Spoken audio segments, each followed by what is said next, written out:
금요일 날 말씀드렸었는데요. 그러니까 이 말씀도 본문 말씀도 그냥 화면에 띄울까도 생각을 했어요. 많은 교회들도 그렇게 하거든요. 특히 큰 교회 같은 경우에는 뭐 이전부터 본문 말씀도 이렇게 그냥 화면에 띄워서 성경책 없어도 예배를 드릴 수 있게 그렇게 했습니다. 저도 이제 그런 생각을 했다가 그래도 우리가 예배하러 온라인이지만 또 예배하러 자리에 앉는다 할 때 성경책 또는 그 핸드폰 그 성경 어플이라도 우리가 가지고 좀 찾아보고 또 그렇게 하는 게 성경책을 저는 더 선호하고 또 추천합니다. 뭐 요즘에 앱도 뭐 막 이렇게 밑줄도 치고 할 수 있다고 하는데 우리가 성경책도 이렇게 밑줄도 치고 이렇게 하면서 손때 묻은 성경책이 주는 그 감흥이 있잖아요. 그 디지털이 줄 수 없는 아날로그의 그게 있잖아요.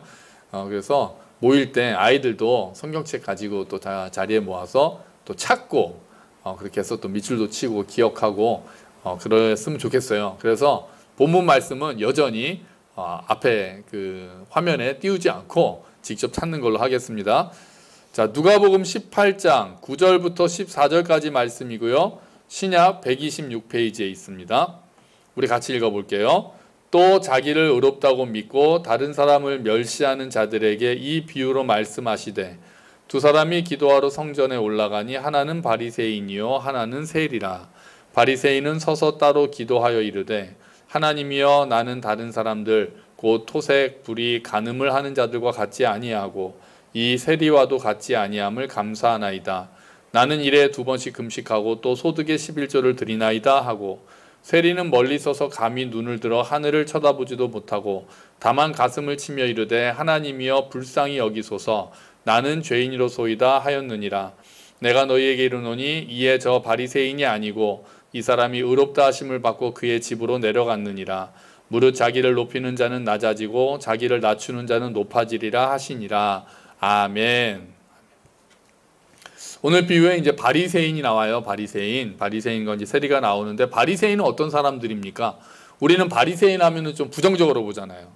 일단은 예수님하고 이제 계속 충돌했었고 교회를 핍박했기 때문에 우리가 이제 부정적으로 보는데 실은 당시에 이스라엘에서 매우 존경을 받고 있었던 평신도 지도자들입니다. 그러니까 당시에는 세계가 이제 헬레니즘 문화, 또 로마 문화 이런 것들이 휩쓸면서 다신교가 유행이었단 말이에요. 그래서 이방인들이 이제 우상 숭배하고 여러 신들을 섬기는 그런 것들에 저항해서 우리 유대인은 오직 유일하신 하나님 한 분만 섬겨야 된다. 이런 이방 문화, 다신교 문화가 들어오면 안 된다. 거기에 물들면 안 된다라고 해가지고 마음을 굳게 먹고 하나님의 말씀을 지키고 하나님만 예배하는 전통을 계속해서 확립하고 지켜왔던 경건한 삶을 지켜왔던 사람들이란 말이에요. 바리새인이란 말 자체가 분리된 자들이란 뜻이에요. 우리가 구별되었다 그러면 이제 거룩함이 구별된다 의미잖아요. 그런 의미랑 같은 거예요. 그러니까 그들은 경건성을 지키기 위해서는 율법, 특히 모세오경에 나오는 율법을 철저하게 지켜야 된다. 그래서 열심히 연구했습니다. 열심히 연구하고 그것을 지키기 위해서 노력을 했어요.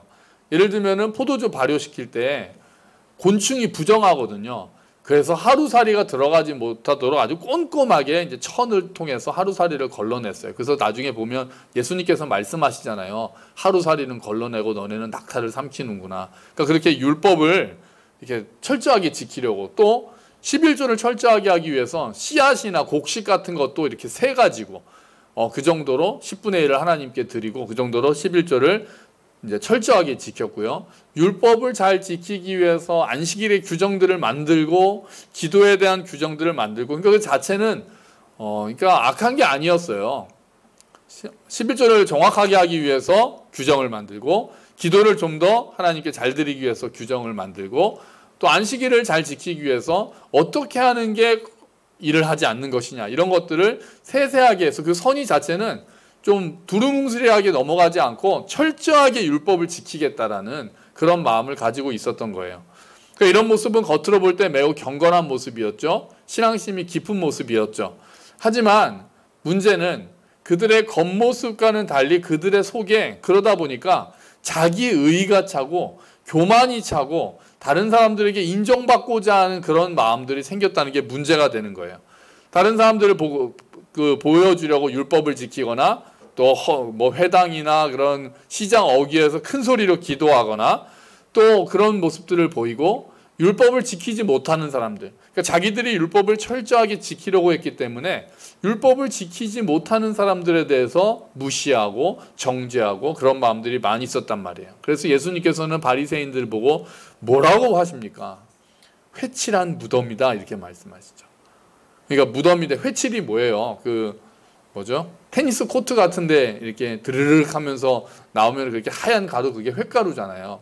그래서 무덤을 그렇게 하얗게 칠해놨다는 거죠.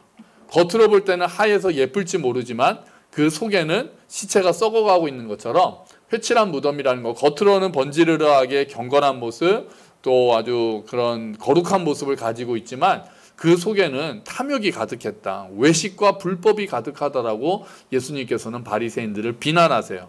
그러니까 바리새인들하고 예수님하고 사이가 좋을 리가 있습니까?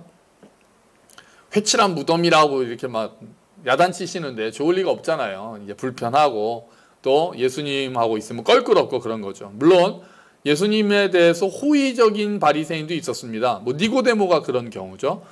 예수님에 대해서 좋은 마음을 가지고 배우려고 했던 사람도 있지만 대부분의 바리새인들은 예수님을 위험 인물로 보고 이 사람은 율법을 제대로 지키지도 않으면서 자기를 메시아라고 하면서 자기를 하나님의 아들이라고 하면서 아주 참람하다, 신성모독하는 자다, 이런 자가 있으면 우리에게 위험하다, 또 민중들을 미혹하는 사람이다, 이렇게 많이 생각을 했다는 거죠.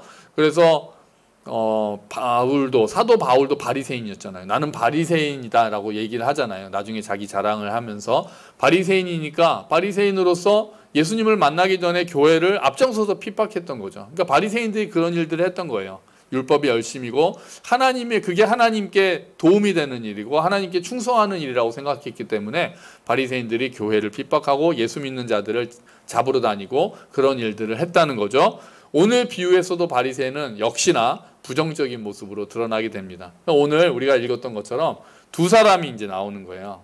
바리새인이 나오고 세리가 나옵니다. 그러니까 예수님께서 비유로 말씀하셨다고 하니까 이 두 사람을 일부러 예수님께서 만드신 거죠. 아주 대조적인 모습으로 보이게 만드신 거예요. 일단 사회적인 신분이 완전히 대조적이었습니다. 바리새인은 정말 하늘에 사는 사람처럼 살았던 거예요. 율법을 지키고 경건한 삶을 보여주는 그런 사람이었기 때문에 사회적으로 계층이 굉장히 높고 존경받는 사람이었죠. 상류층에 속했던 거죠. 그래서 어느 잔치에 가면은 높은 자리에 앉는 그런 사람들이었죠. 세리는 어떤 사람들이었습니까? 완전히 정반대. 이쪽에 바리새인들이 있다면 세리는 완전히 정반대에 있던 사람들이었어요. 이스라엘 사회에서 세리가 멸시를 당했다는 거 우리가 알고 있잖아요. 왜요? 로마로부터 세금 징수권을 가지고 받았기 때문에. 그래서 이스라엘 동족들한테서 세금을 받아서 그 세금을 로마에게 내고 나머지는 자기가 이제 가졌기 때문에 막 뜯어냈던 거죠. 로마가 정한 세금보다 더 많은 것들을 뜯어내고 그걸 통해서 자기의 부를 축적하는 일들을 세리가 했기 때문에 세리는 당시 이스라엘 사람들이 볼 때는 동족의 배신자, 민족의 배신자. 우리 옛날에 이제 일제치하에서 이제 친일파 같은 그런 모습을 하는 거예요. 그래서 사람들로부터 멸시받고 로마의 앞잡이라는 소리를 듣고 그래서 창기나 주정뱅이와 같다 이런 취급을 받던 사람들이 세리입니다. 돈은 좀 많았던 것 같아요. 세리들이 돈은 많아서 잔치를 열기도 하고 대표적인 우리가 잘 알고 있는 세리가 누가 있습니까? 삭개오가 그렇잖아요. 삭개오가 사람들로부터 동떨어져서 다니는데 나중에 잡힌다면 자기 절반을 나누어주고 누군가에게 우리가 뺏은 게 있으면 4배로 갚겠다고 하는 거 보니까 재산은 많이 있었던 것 같아요. 하지만 사람들에게 인간 취급을 받지 못하는 동족 취급을 받지 못하는 그런 아주 하층, 그러니까 그 사람들의 눈으로 볼 때는 아주 하층인 사람들이 바로 세리였습니다. 자, 이렇게 바리새인과 세리는 사회적인 신분이 완전히 대조적인 사람이었습니다. 근데 이 사람들이 둘이 같이 성전에 기도하러 갑니다. 물론 같이 나란히 갔던 건 아니고요. 딱 때가 성전에 기도하는 시간이 되었고 바리새인도 성전에 기도하러 올라갔는데 세리도 성전에 기도하러 올라갔다고 예수님께서 만들고 계시는 거예요. 같은 성전에 기도하러 올라갔지만 기도하는 자세가 오늘 볼 때 두 사람이 매우 다릅니다. 바리새인은 뭐라고 되어 있습니까? 11절에 보니까요. 바리새인은 서서 따로 기도하여 이르되 서서 따로 기도했다. 바리새인의 자세입니다. 바리새인의 기도하는 자세요.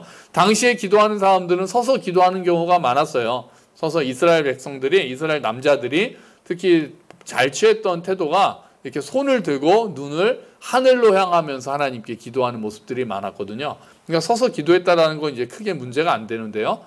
따로 기도했다라는 게, 여기서 따로 기도했다라는 게 어떤 의미일까? 그래서 많은 사람들은 부정한 사람들하고 같이 있지 않으려고, 분리된 자들이라고 그랬잖아요. 혹시 부정한 사람 만지면은 또 자기도 부정하게 될까봐 따로 그 사람들과 섞이지 않으려고 따로 있었다는 거예요, 바리새인이.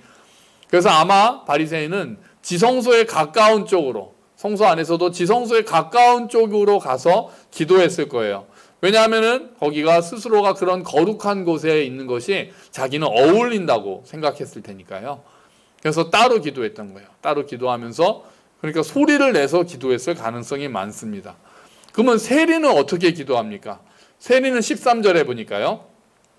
세리는 멀리 서서 감히 눈을 들어 하늘을 쳐다보지도 못하고 다만 가슴을 치며 이르되, 좀 기네요.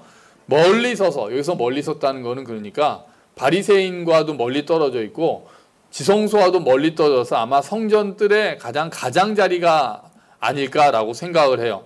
더군다나 그러니까 사람들의 시선을 피하는 거죠. 사람들이 자기를 손가락질하고 부정하다고 생각했으니까 감히 사람들 앞에 많은 곳으로 이렇게 나가는 것이 어려웠던 거예요. 감히 눈을 들어서 하늘을 쳐다보지도 못합니다. 그러니까 하나님 앞에서나 사람들 앞에서나 자기가 똑바로 서 있을 수 없는 존재라는 것을 깨닫고 있었던 거기 때문이죠. 하나님으로부터 자기는 버림받았다고 생각했을지도 몰라요. 사회로부터도 버림받았었기 때문에 자기는 늘 버림받은 사람이라는 마음을 가질지도 몰라요. 그래서 아예 하늘을 쳐다보지도 못합니다. 고개를 푹 숙이고 기도했던 것 같죠. 그러면서 또 가슴을 칩니다. 가슴을 쳐요. 가슴을 친다는 게 어떤 마음이 있겠어요. 후회하고 죄책감에 빠지고 부끄럽고 슬퍼하고 이런 모습들이 다 우리가 가슴을 친다라는 게 그렇게 있잖아요. 성경에 가슴을 치는 장면이 한 군데 더 나오거든요. 예수님께서 십자가에 달려서 죽으신 모습을 보고 사람들이 가슴을 치면서 돌아간다라고 그렇게 돼 있어요. 그러니까 그런 마음인 거예요. 너무나도 안타깝고 자기 자신을 봤을 때 부끄러워서 하나님을 바로 쳐다보지도 못하겠고 하늘을 향해서 눈을 들지도 못하겠고 고개를 푹 숙이고 가슴을 치면서 이제 기도를 했다는 거죠. 그러니까 기도하는 자세가 바리새인하고 세리가 너무나도 또 차이가 있었던 거예요. 자기가 가지고 있었던 사회 신분만큼 기도하는 자세도 달랐던 거예요. 자, 기도의 내용은 어떻습니까? 기도의 내용도 완전히 다릅니다. 우리 11절에 보면은요. 바리새인은 서서 따로 기도하여 이르되, 다음에 같이 읽어볼까요? 하나님이여 나는 다른 사람들 곧 토색, 불의, 간음을 하는 자들과 같지 아니하고 이 세리와도 같지 아니함을 감사하나이다. 일단 여기까지요. 어떤 느낌이 드세요? 속된 말로 뭐가 좀 없죠. 뭐가 없어요. 이게 듣는 사람들이 어땠을지 잘 모르겠어요. 그러니까 하나님을 찬양하려고 하지 않습니다. 찬양하는 내용도 없습니다.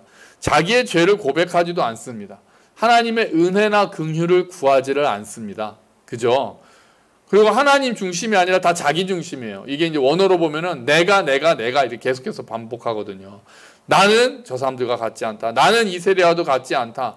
이렇게 나에 대해서만 계속해서 반복을 하고 있어요. 나 중심이에요. 하나님 중심이 아니라 나 중심이에요. 그러면서 감사하다고는 해요. 감사를 표현하는데 그 감사가 이게 감사라고 해야 될지, 다른 사람을 비난하면서 그 사람들과 같지 않아서 감사하다. 또 저기 있는 세리와도 같지 않아서 감사하다.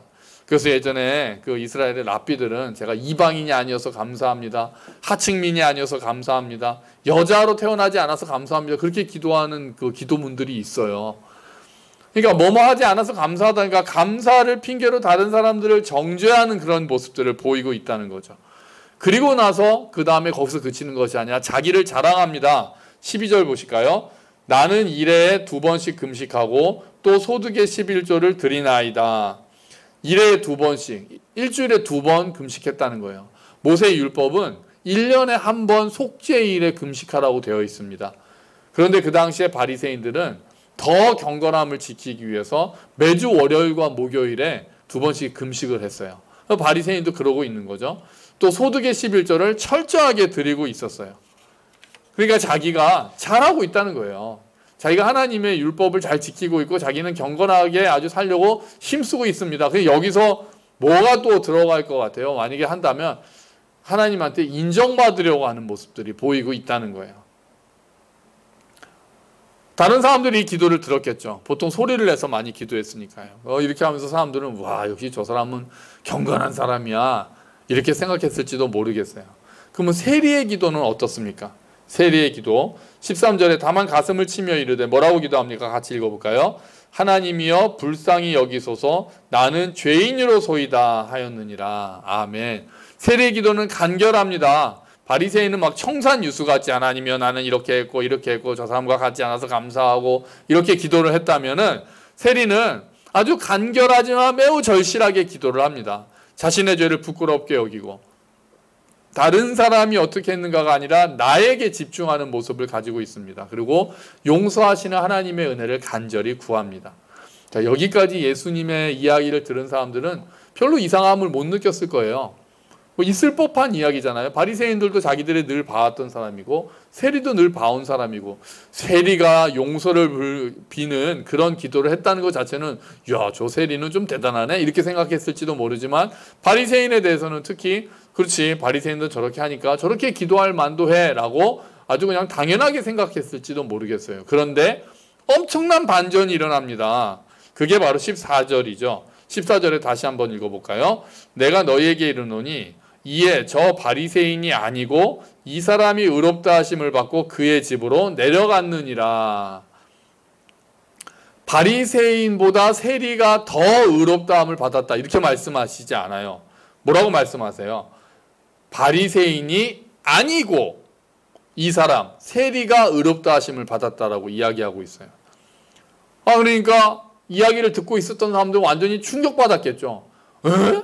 바리새인이 의롭지 않단 말이야? 세리가 의롭단 말이야? 그 자리에 바리새인들이 있었다면 얼마나 화가 났겠어요. 그죠?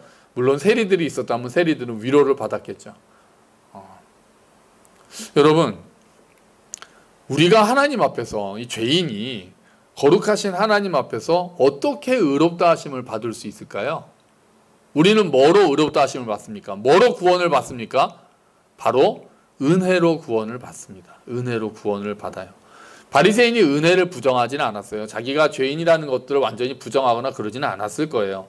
하지만 바리새인은 자신의 경건한 생활이 자신의 죄를 덮을 수 있다고 생각한 것 같아요.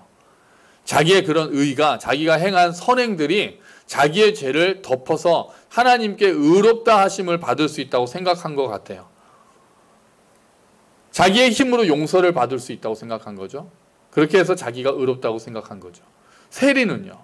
세리는 전적으로 죄 용서는 하나님의 은혜라는 걸 깨닫고 있어요. 역설적으로 자기의 행위가 보잘것없었기 때문에, 자기가 어떻게 살고 있는지를 알기 때문에, 자기가 죄가 너무 많다는 걸 알기 때문에 자기의 힘으로는 이것들을 다 덮을 수 없다는 걸 알고 있었던 것 같아요. 그래서 내 힘은 안 되고 하나님께서 불쌍히 여겨주셔야만 된다라는 식으로 하나님께 매달리고 있었다는 거죠. 전적으로 하나님의 은혜를 구했던 거예요. 그래서 결과적으로 세리가 의롭다 하심을 받습니다. 이 결론은 죄와 의에 대해서 우리가 다시 한번 생각하게 해요. 교회에서 이렇게 전도할 때 우리는 모두 죄인입니다 이러면 되게 싫어하잖아요. 그래도 열심히 착하게 살려는 사람들도 있고, 그런 사람들한테 우리가 하나님 보시기에 다 죄인이다, 똑같은 죄인이다라고 얘기하면 불편하잖아요. 우리는 죄를, 사람들은 상대적으로 보려고 하잖아요. 내가 뭐 아주 거룩한 사람은 아니지만 이 사람에 비해서는 나름 그래도 열심히 살고 착하게 살고 그러려고 하는 사람인데 왜 나를 그렇게 죄인이라고, 기독교는 자꾸 사람들을 죄인이라고 얘기하냐. 바리새인이 자꾸 다른 사람의 죄를 보면서 저 사람과 같지 않다, 저 사람과 같지 않다 얘기했던 것처럼 많은 사람들은 죄를 상대적인 개념으로 생각할 때가 많아요. 다른 사람과 비교해서 자기는 그래도 나름 괜찮은 사람이다라고 이야기하는 거죠. 그래서 죄인이라는, 당신은 죄인입니다라는 교회의 이야기가, 전도의 이야기가 들어오지 않는 거예요. 그런데 성경은 죄를 어디에 비춰서 생각을 합니까? 하나님의 기준에 비춰서 생각을 합니다. 다른 사람 보지 말자는 거예요. 하나님의 기준이 딱 있다는 거예요. 거기에 미치면은 의로운 사람이고 거기에 부족하면은 의인이 아니라 죄인이 된다는 거예요. 거룩하신 하나님이 율법을 만드시고 그 율법의 기준을 세우셨어요. 거기에 도달해야 하나님 앞에서 옳다함을 받는 인생이 되는 거예요.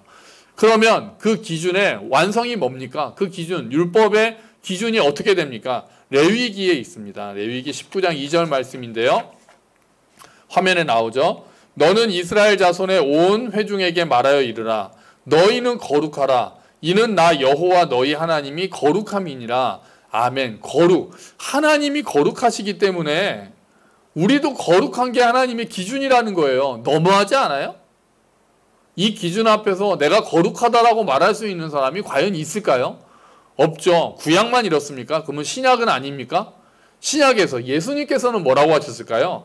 예수님께서는 마태복음 5장 48절에 이렇게 말씀하십니다. 또 화면에 있어요. 그러므로 하늘에 계신 너희 아버지의 온전하심과 같이 너희도 온전하라.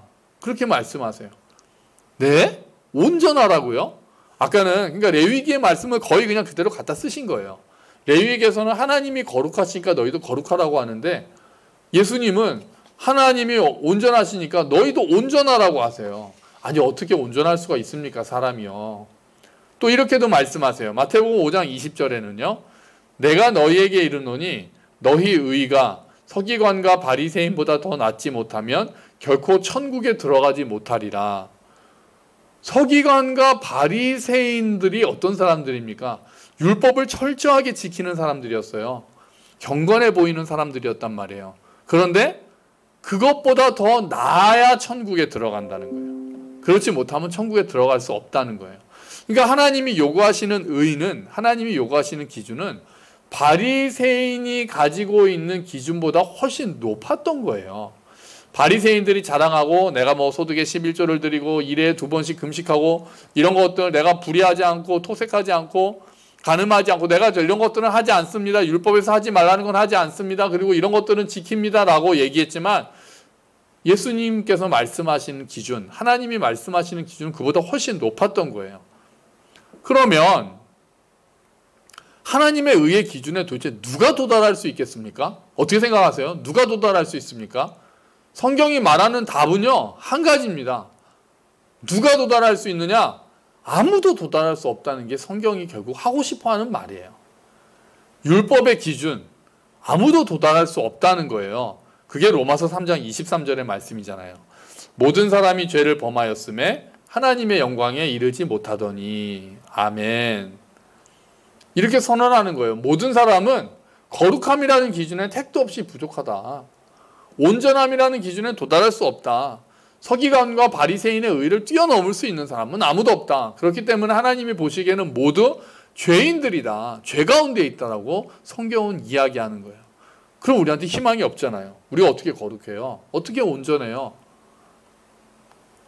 사람들에게 희망이 없는데 로마서 3장 23절 다음에 24절에 그대로 다음 말씀이 나옵니다. 24절에는요.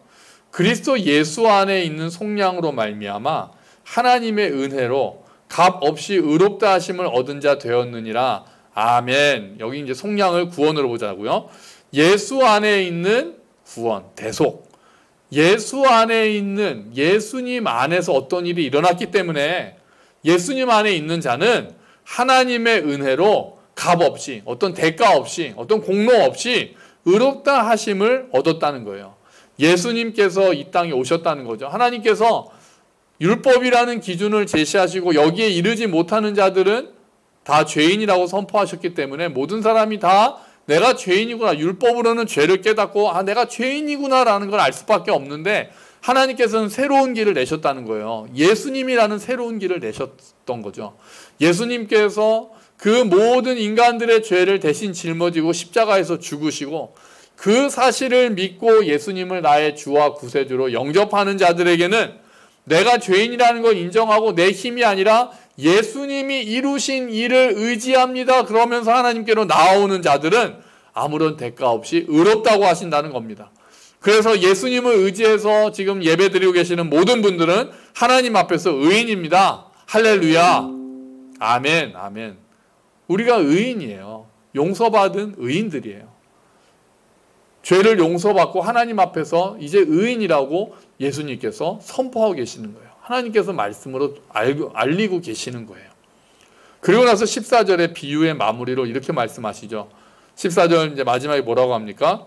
무릇 자기를 높이는 자는 낮아지고 자기를 낮추는 자는 높아지리라 말씀하세요. 자기를 높이는 자는 어떤 사람이에요? 자신의 힘으로 구원을 얻을 수 있다고 생각하는 사람.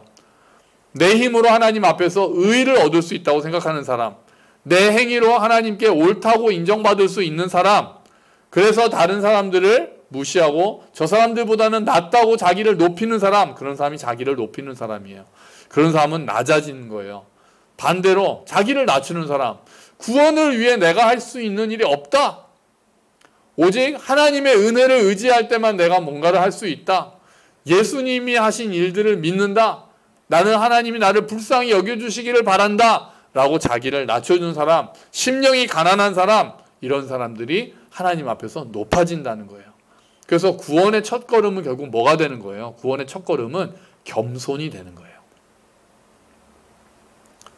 하나님 앞에 나아가서 구원을 얻기 위해서는 우리가 겸손해야만 하는 겁니다. 여러분, 우리들은 세리와 같은 마음과 자세로 하나님 앞에서 의롭다 하심을 받았습니다. 그렇죠? 여러분들, 내가 내 힘으로 안 되고 예수님이 나 대신 죽었다는 것을 믿고 의지함으로써 하나님 앞에서 의롭다 하심을 얻었잖아요.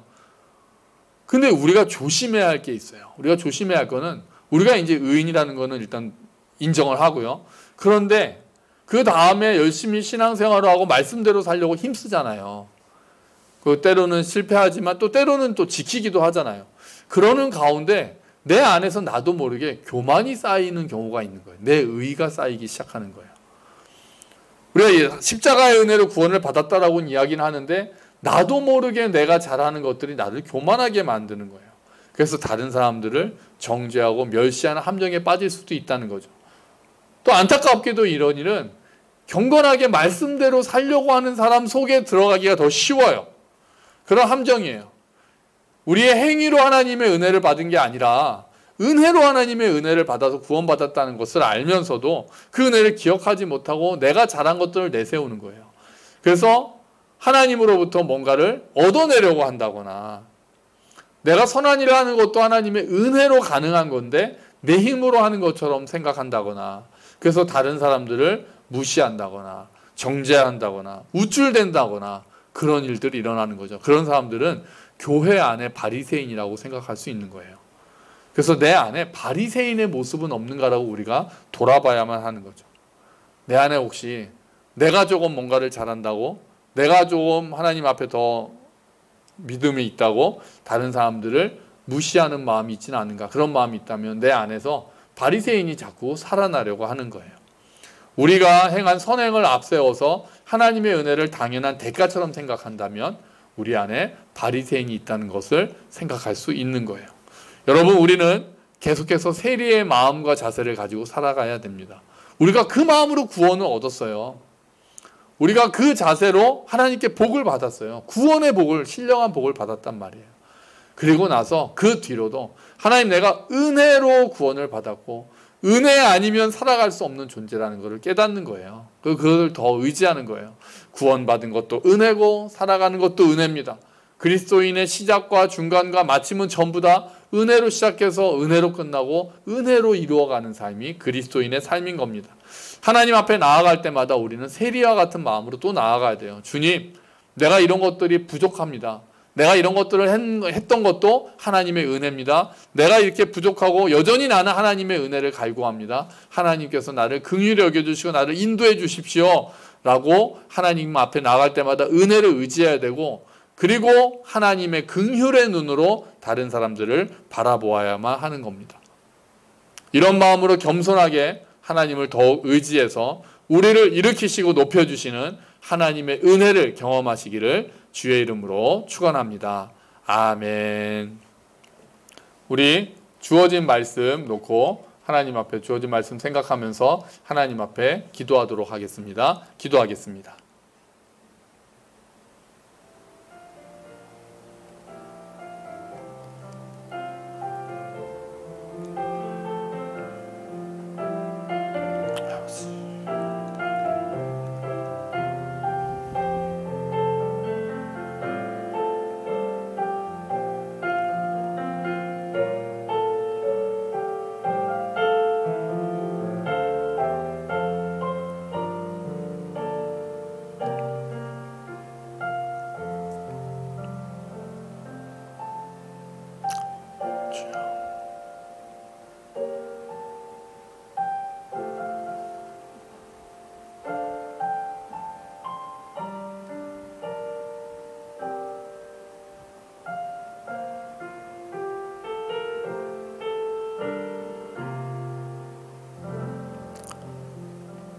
하나님, 오늘 말씀을 우리에게 주셔서 감사합니다. 우리가 세리와 같은 마음으로 하나님 앞에 나아옵니다. 주님, 우리가 은혜를 얻어서 오직 하나님의 은혜로 예수님께서 하신 일들 통해서 그 그리스도 안에서 우리가 구원을 얻었음을 감사합니다. 주님, 우리가 그렇지만 나도 모르게 하나님의 말씀을 따르고 신앙생활을 하다가 나도 모르게 교만함이 자리 잡고 있는지는 않는지 돌아봅니다. 우리 안에 바리새인의 모습이 있지는 않은지 돌아봅니다. 주님, 우리가 다시 겸손하게 하나님 앞에 무릎 꿇고 우리가 살아가는 것 자체가 하나님의 은혜임을 기억하며 다른 사람들을 긍휼의 눈으로 바라보고 그 사람들을 격려하고 돕는 일을 할 수 있도록 은혜의 통로가 되는 삶을 살 수 있도록 주여 은혜를 베풀어 주시옵소서. 감사합니다. 주님, 이 모든 말씀 예수 그리스도의 이름으로 기도합니다. 아멘.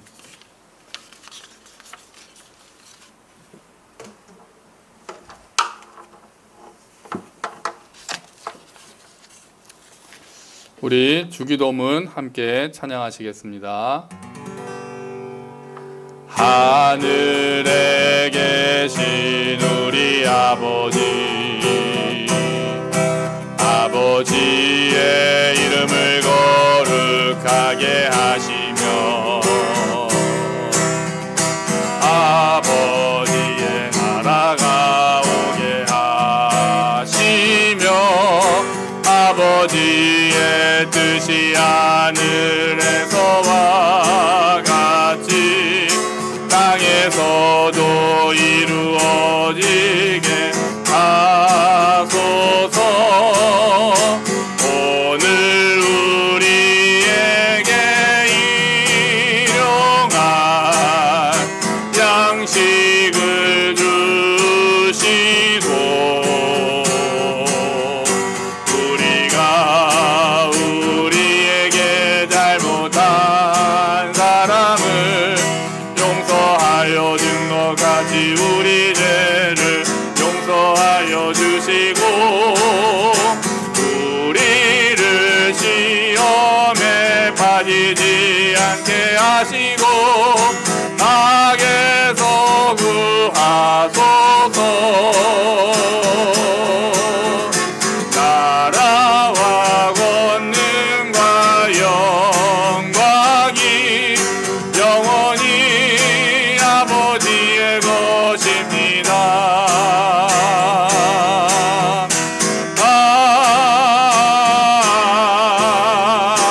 아멘.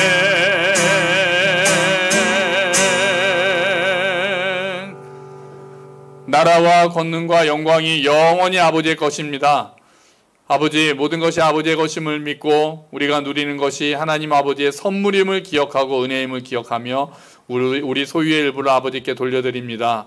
주님께서 은혜를 베풀어 주셔서 그 바치는 손길과 마음 위에 함께 하시고 각 가정에서 가지고 있는 간절한 기도 제목들 주님께서 응답하여 주시옵소서. 주님, 가정마다 감사 제목이 넘쳐나게 하시고 힘들어하는 일들이 해결되는 놀라운 역사가 일어날 수 있도록 주여 도와주시옵소서. 또한 우리 물질들이 귀한 일에 사용되고 하나님을 높이고 하나님의 은혜를 찬양하고 그 은혜를 알리는 일에 철저하게 잘 사용되도록 지혜롭게 사용되도록 주님 도와주시옵소서. 이제는 우리 주 예수 그리스도의 은혜와 하나님 아버지의 크신 사랑과 성령 하나님의 함께 하심이 우리의 공로가 아니라 내가 괜찮아서가 아니라 오직 예수님의 은혜로 하나님의 은혜로 예수님을 통하여 구원을 얻었다는 것을 알고 겸손하게 계속해서 하나님의 은혜를 의지하면서 살아가며 다른 사람을 무시하기보다는 긍휼을 베풀고 살아가기를 원하는 우리 모든 믿음의 식구들 머리 위에, 가정 위에, 몸된 교회 위에, 이 열방 위에 지금부터 영원까지 함께 하시기를 간절히 축원하옵나이다. 아멘.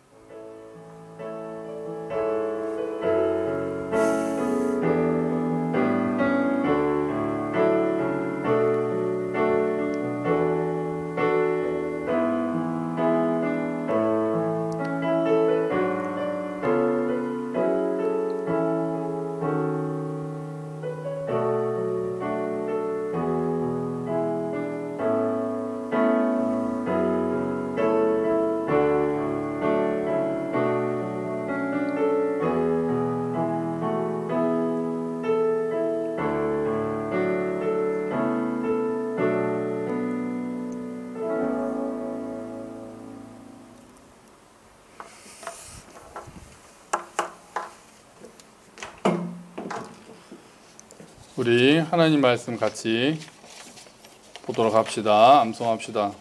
시편 1편 오랜만이죠? 좀 평소보다 길어졌어요. 복 있는 사람은 악인들의 꾀를 따르지 아니하며 죄인들의 길에 서지 아니하며 오만한 자들의 자리에 앉지 아니하고 오직 여호와의 율법을 즐거워하여 그의 율법을 주야로 묵상하는도다.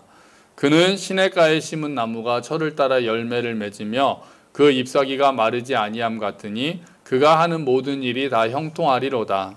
악인들은 그렇지 아니하며 오직 바람에 나는 겨와 같도다. 그러므로 악인들은 심판을 견디지 못하며 죄인들이 의인들의 모임에 들지 못하리로다. 무릇 의인들의 길은 여호와께서 인정하시나 악인들의 길은 망하리로다. 시편 1편 말씀. 아멘. 아멘. 우리 예배와 교제 회복을 위해서 우리 계속해서 기도합시다. 그 주일학교가 여름 성경학교 우리가 보통 이제 캠프를 가는데 다 못했잖아요. 그래서 주일학교 학생들, 그래도 중학교 학생들은 저와 중고등학생들은 그래도 이제 일주일에 한 번씩 보는데요. 우리 유초등부 학생들은 이제 경인자매랑 하잖아요. 그래서 여름에 우리가 4명까지밖에 못 모이니까 주일학교를 4팀으로 나눴어요. 그래서 저까지 4명이 되면 안 되고 또 뭘 먹으면 안 되고요. 그래서 우리가 교회에 한번 와서 또 교회를 못 오니까 이렇게 나눠서라도 교회에 와서 뭐 몇 시간이라도 밥 먹지 않고 2-3시간이라도 같이 또 말씀을 저랑 같이 보는 시간이 필요하겠다 싶어서 여름 성경학교를 이번 주에 2팀 또 다음 주에 2팀 해서 진행을 합니다. 여러분 예수님이 소망이세요라는 주제거든요. 여러분 또 기도해 주시고 우리 아이들도 같이 즐거운 시간 되면 좋겠습니다. 기도 제목을 또 알려주십시오. 카톡으로 저한테 가정별로 기도 제목을 보내주세요. 그럼 또 제가 정리해가지고 인쇄해서 예배를 드릴 수 있는 날, 우리가 다음 주까지는 일단 기본적으로 비대면이잖아요. 과연 그 다음 주는 될까요? 이게 4단계에서 내려갈 수 있을지는 잘 모르겠습니다. 어쨌든 홈페이지에 올려서 기도 제목들, 지난번에 5월 달에 우리가 모았었거든요. 그 사이에 또 기도 제목도 바뀔 수도 있고 하니까 내일부터, 오늘부터 예배 끝나면은 가정별로 의논하셔가지고 저한테 기도 제목을 카톡으로 보내주세요. 개인톡으로 보내주시면 됩니다. 배은경 자매가 이제 집에 왔고요. 수술 잘 끝났고 회복이 잘 되고 있다라고 연락을 받았습니다. 박수목 권사님이 이제 하율이랑 통화를 하셨는데, 하율아 엄마 좀 어때? 그랬더니 엄마 안 아파요 그러더래요. 어떻게 안 아프겠어요. 그런데 그냥 보기엔 괜찮다고 생각을 했나 보죠. 그래도 여러분 기도해 주십시오. 그래도 이제 회복이 또 잘 될 수 있도록, 또 치료 잘 받을 수 있도록 주님 은혜를 베풀어 달라고 기도해 주십시오. 지금 저희 교회 실시간 예배가 지난주까지는 전체 공개가 아니었어요. 무슨 말이냐면은 유튜브에서 함께 걷는 교회라고 검색을 하면 우리 실시간 예배는 나오지 않았습니다. 이게 제가 링크를 보내드리잖아요. 링크를 통해서 들어오시는 분만 들어올 수 있도록 일부 공개를 해놨었거든요. 그랬는데 지난주 금요일부터 또 오늘 예배해서 이제는 유튜브로 함께 걷는 교회를 검색을 하면 실시간 예배를 드릴 수 있도록 그렇게 했습니다. 어차피 설교가 계속 공개가 되는데 우리가 부족하게 이렇게 숨길 것도 아니고 해서 이제 그렇게 했어요. 그러니까 여러분 그냥 그렇게 알고 계시면 됩니다. 특별히 변한 건 없습니다. 링크는 계속 보내드릴 테니까요.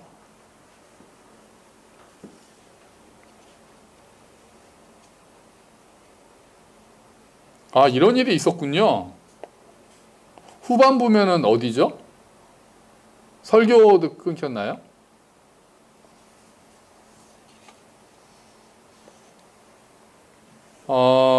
그렇군요. 죄송합니다. 시스템에 문제가 있었나 봐요. 그 녹화본을 올려드릴 예정이네요. 네. 부족한 이런 일이 있을 수 있잖아요. 시스템이라는 게. 그래서 부족한 부분들은 또 다시 잘 채우셔도 되겠습니다. 그렇게 해주십시오. 많이 더워졌고 또 이번 주는 비가 많이 온다고 하는데 또 건강 유의하시고 또 다음 주에 우리가 또 이렇게 비대면이지만 얼굴을 뵙는 걸로 하겠습니다. 또 한 주간 건강하게 지내십시오. 하나님 감사합니다.